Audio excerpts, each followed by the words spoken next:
இது என்னடா இது கோலா? எருமாட்டுக்கு சுண்ணாம்பு அடிச்ச மாதிரி உடம்பெல்லாம் வெள்ளையா இருக்கு, மூஞ்சி மட்டும் தார டப்பா மாதிரி இருக்கு. சார் கொஞ்சம் ஜாக்கிரதை பேசுங்க. நான் ஒரு தேசியவாதி, அதனால தான் அப்படி போறேன். ஊருக்குள்ள கொடி ஏத்துறாங்கல்ல. கொடியா? ஓ அந்த கொடியா? கொடி ஏத்துற இடத்துல ஒரு குள்ளர் இருக்கு, என்னடா வேலை? அங்க மிட்டாய் கொடுப்பாங்களே. முட்டாயா? சார் ஏன் சார் கேவலப்படுத்துறீங்க? இந்த நாட்டை கேவலப்படுத்துறது நீங்களா நானாடா? ஏதோ முதல்ல சுதந்திரம் வாங்கின அன்னைக்கு கொடி ஏத்தி முட்டாய் கொடுத்தாங்க, வாங்கி தின்னீங்க, ஓகே.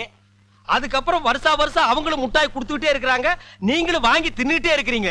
பாத்துக்கவே மாட்டீங்களா? ஒரு ஜிலேபி மைசூர் பாக்கு ரேஞ்சுக்காவது நாட்டை வளர்த்துடுங்கப்பா. நாங்க என்ன திங்க மாட்டேன் சொன்னோம், அவங்க கொடுத்தா தானே. டேய், நம்ம பாட்ட முப்பாட்ட வெள்ளக்காரன் கொடியை இறக்கிட்டு நம்ம கொடியை ஏத்துறதுக்கு உசிரியே கொடுத்தாங்க. நீங்க என்னடானா தம்மா துண்டு முட்டாய்க்கு தெரு தெருவா லோலோன்னு அலையறீங்க. திருந்துங்கடா டேய். ஐயா, இவ்வளவு நாளா மூடி கிடந்த அறிவு கண்ண நீங்க திறந்துட்டீங்கயா. உன் கண்ணனை துருப்பிடிச்ச இரும்பு பெட்டியா பீரோவா நான் திறக்கிறது?